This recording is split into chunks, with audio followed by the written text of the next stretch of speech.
All right, welcome back to Music Meets Mission, and we're here for round two.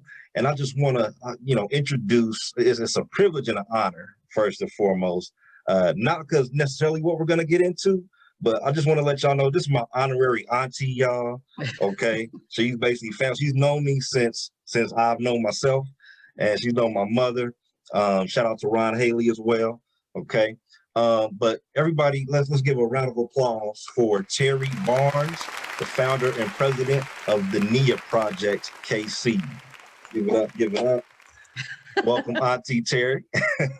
Hello. Thank you for having me. No problem, no problem. Well, just to get started, just tell us a little bit about yourself and kind of the community work you've been involved in prior to the Nia Project. Okay, so I am born and raised in Kansas City, Missouri. I went to Kansas City Public Schools all of my life. I graduated from Kansas City Public Schools and then went to Park University to get my bachelor's degree. And I did that. I didn't do it the traditional way. I got a job. So back then, that's what you wanted to do. You wanted to graduate from high school and get a job. And I was lucky enough to get a job with a great employer that paid for my college education. So I was in the work world working full time and went back to school, and my employer paid for my bachelor's degree. And somewhere along the way, I was invited to be a part of some work at the W.E.B. Du Bois Learning Center. And I'd heard about it for years. I'd driven by it for years. I really didn't know what they did there. And they were opening one fall and needed some volunteers. And the executive director asked me if I had a couple hours to volunteer, and I did. And I went, and that was 22 years ago. I went and I never left. And that's really how I got introduced to volunteer service in the community. Okay, awesome. That's good to hear. So yeah, hopping into the next question. So what exactly is the Nia Project and why? What is its purpose? What is its mission? And just elaborate on what is the Nia Project. I am so excited about the Nia Project. The Nia Project has been in my head for years. And, we're busy, we're working, we have, we're distracted. We have so many different things going on. And as I mentioned to you, I've been a volunteer at the Du Bois Learning Center for over 20 years. I served in the interim as executive director. I've served as president of the board for 12 years. There were a lot of turbulent times going on with that. And so I was very committed to that and didn't feel like I could really do anything else. Also in 1999, while I was at the Du Bois Learning Center, we recognized that there was a need to support girls. And so we started a mentoring program called My Sister's Keeper. And we simply put a flyer together. We were already at the Learning Center. We already had girls coming in for academics. And so it was the perfect setting to offer this mentoring program. So we started this mentoring program, and it lasted for 15 years. So the first 2 years, we were not even a nonprofit. We were just doing the work because it was something that needed to be done. And I met my partner, Tracy Warren. She had a lot of experience in the community with girls, and she knew that there were a lot of entrenched issues that girls were having. And so we started a nonprofit. We called it Tracy's Place. The ultimate goal was to have a home, a place, a residential place where girls would have a safe place to live. And we did that for 15 years. And like I said, at the time, we were all working full time. We were raising our families, and we weren't doing the work full time. And I was also at the Learning Center. So at some point along the journey, we decided that we really couldn't address all the issues that needed to be addressed. And we kind of set that aside. And I focused on the Learning Center, and the other women focused on other priorities that they had. And so now, for me, the Nia Project is really phase 2 of that work. It's still focused on girls and women, and it's still focused on providing a safe place for girls or women to be when they need that. That's awesome. That's awesome. And because I just spoke with Winston Frazier of Kick Ministries, and he talked about, mentoring to our young African-American men in the inner city period. Our young boys becoming men, and just the importance of that. So it's just amazing to see, of course, our young women are being invested into as well. So that's Yeah, awesome. it's really an interesting thing because we have, back when we started My Sister's Keeper and we were trying to raise money for, we kept being told there's no money for prevention. There's no money for prevention because we have, you know, we've got homelessness, we've got folks that don't have food to eat. There were all of these big issues where all of our money seemed to be going. And it just didn't make sense to me that, what do you mean there's no money for prevention? Because if we prevent it, then you don't Right. have this on the other side. But like I said, the past 20 years, I really learned and grown and met a lot of people in the community. And I think that I am even better positioned to serve because I am more fully aware of the resources and some of the political issues that surround even the nonprofit world. Yeah. So I'm just really excited about the opportunity we have to make a huge difference in the lives of girls. That's awesome. That's awesome. And so, next question I have for you is, what's been your primary motivation to serve these young women, and what's been your motivation to continue to do it so consistently for so long? Because sometimes we get caught up in the moment and we get all gung ho about this mission or this project, and then we flame out. But Yeah. what has kept you motivated throughout 20 plus years of service? You know, I think that, and I think this is really key. People ask that a lot, and I think this is the key. I just think that's my ministry. I think that that's what God put me on the earth to do. Now, I wouldn't have said that 10 years ago, but as I have tried to have a closer walk and a stronger faith, and I think about my history and how I got involved in the work and the passion that I have for the work. And it was never about having a grant. We never had money. I would go into my own pocket. You know, we were lucky enough, your mom and I, we were all lucky enough. We had, quote, good jobs with good benefits. And so we paid for the girls to go places and do things. And we bought our own t-shirts. We did all of our own things. We didn't necessarily think about, in order to do this work, we need to be a nonprofit and get funding. We just did the work. And when we had the bigger ideas, when we decided we wanted to have a residential facility, that's when we said we need to organize so that we can properly fundraise. So I don't think there's, I just think that's my mission. I think that's my purpose. I think that's why God put me here. I think that's why opportunities continue to present themselves, like this opportunity with you, because I think this is what God put me here to do. And I think that God is putting things in front of a lot of people, but there's fear and there's all these other messages that get in the way, and we don't quite get there. Because like I said, the Nia Project has been in my head for years, but I was doing lots of other things. Yeah, I hear you. I hear you. Well, I'm glad you got it going, obviously. So, so the next thing, you brought up like the politics and things, just so with everything going on today on a more national sense of the word political and the social climate, do you feel like that has put a greater sense of urgency on the work that you do, or do you feel like it's maybe not so much of an influence on what you do, or kind of how are you navigating this social, like the racial tension and everything going on with the efforts to I invest in can't these wait. young women? I can't wait. So for me personally, it doesn't make it's not more of a burden or doesn't feel more urgent, because this is what I do.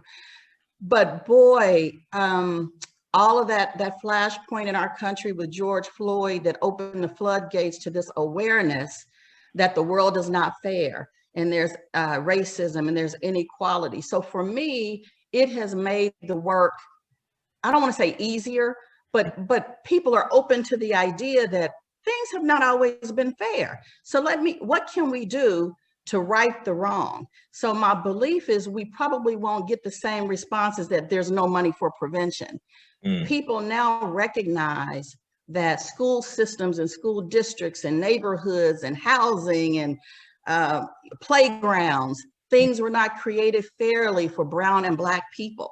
And so it really just provides, to me, it provides us a new opportunity to have dialogue and conversation to get things right side up. For sure, for sure. Love that. Yeah. So a few more questions and I'll get you out of here. But Okay. with that being said, what is your pitch to the common person watching right now that feels like, they don't have much to offer their community or feel like they may not be specifically gifted in a certain way? Yeah. What can you, what's your advice for the common person that sees the issues or just sees their own community and just wants to help and wants to get behind what you're doing, get behind the Nia Project? What is Yeah. your advice to those people? So I'd love to have anybody who's interested in learning more about the Nia Project, because I do think part of the trick to our community has been that we can't help ourselves. And so we always look for somebody to come into our community to fix the housing, and somebody to show up to fix domestic violence, and somebody to show up because we don't have a grocery store, and somebody to show up. And I believe that what we need in our community is in our community, and we just have to harness that, and we have to have people to show support. Unfortunately, we have not had community leaders and politicians and people who, now they've done a lot of work. I don't want anybody to think that I'm downing it, because we've got a lot of issues, whether it's healthcare or education or human trafficking or policing. So there's so many issues that we have. Their hands are always full, but there's nothing that the power of, in my opinion, mamas, you get a group of mamas together to start making some demands, and you will begin to see things change. And so that's some of the work that I want to do with the Nia Project. I really want to advocate and go into some of these schools that don't have music programs, children that don't have access to dance. I think every child should have access to some type of extracurricular activity that helps them be better, that helps them build confidence and capacity. And when I look around in my neighborhood, most kids are not in dance programs, music programs, self-defense programs, things that we took for granted as kids. Our kids can't jump on their bicycles and ride the neighborhood and go 3 or 4 blocks away, or, give them money to go to the corner store.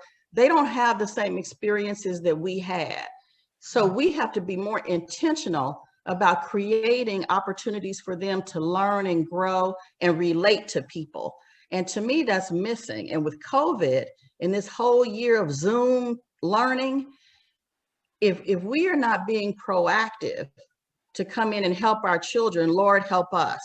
And so I am hopeful that the Nia Project will do that. And I think I got all off track of your question. So for somebody who wants to help, don't think you have to be a manager or a CEO. When you think about nonprofit organizations, it's always these fancy pants people sitting on a board, and they can donate a lot of money and all these things happen.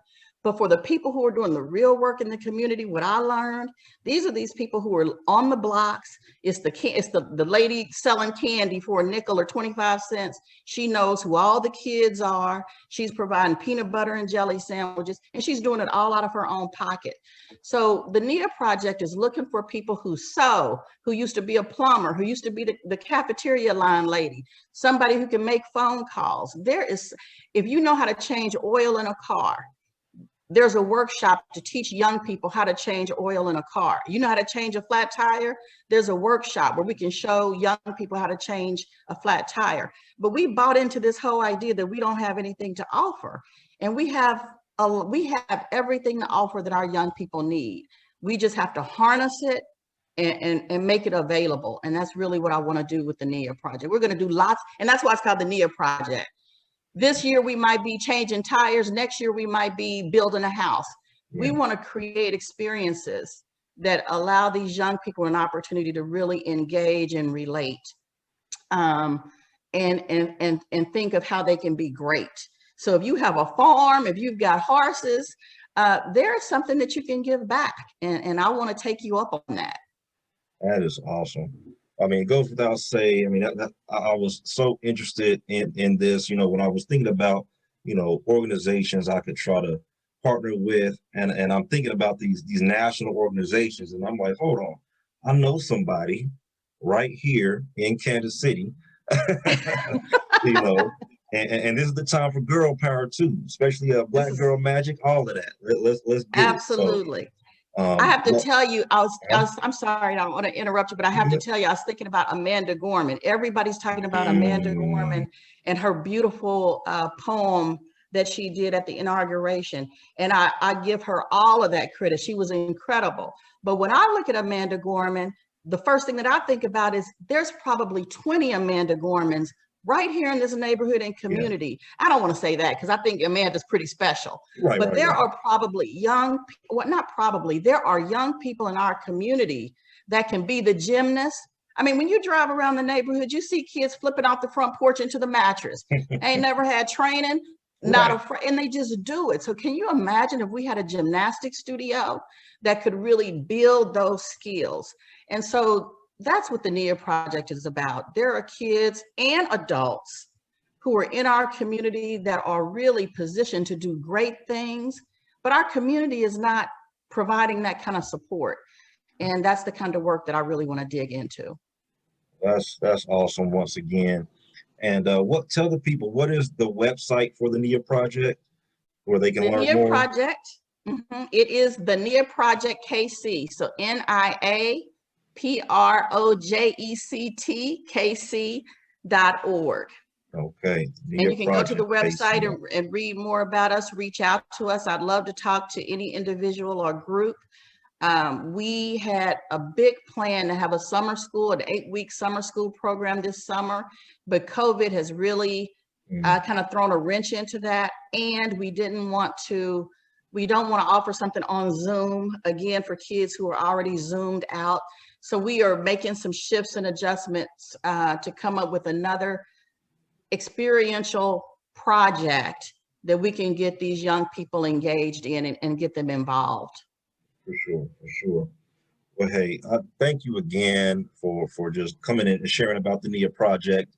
And before you go, I do want to let the people know again, partnering with Uptown Productions, Music Meets Mission.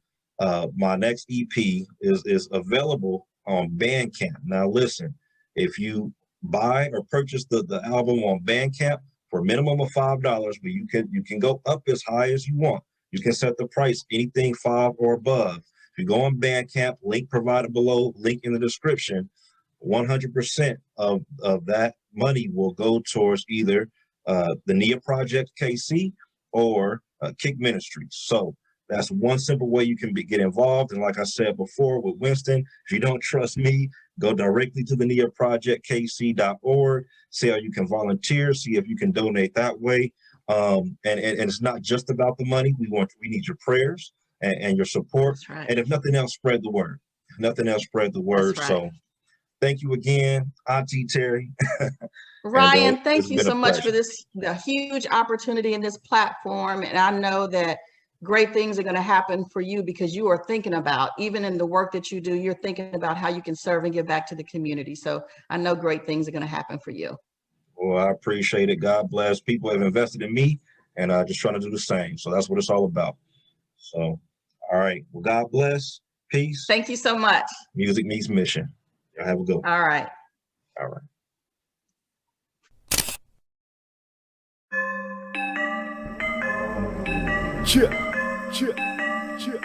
Call it a while.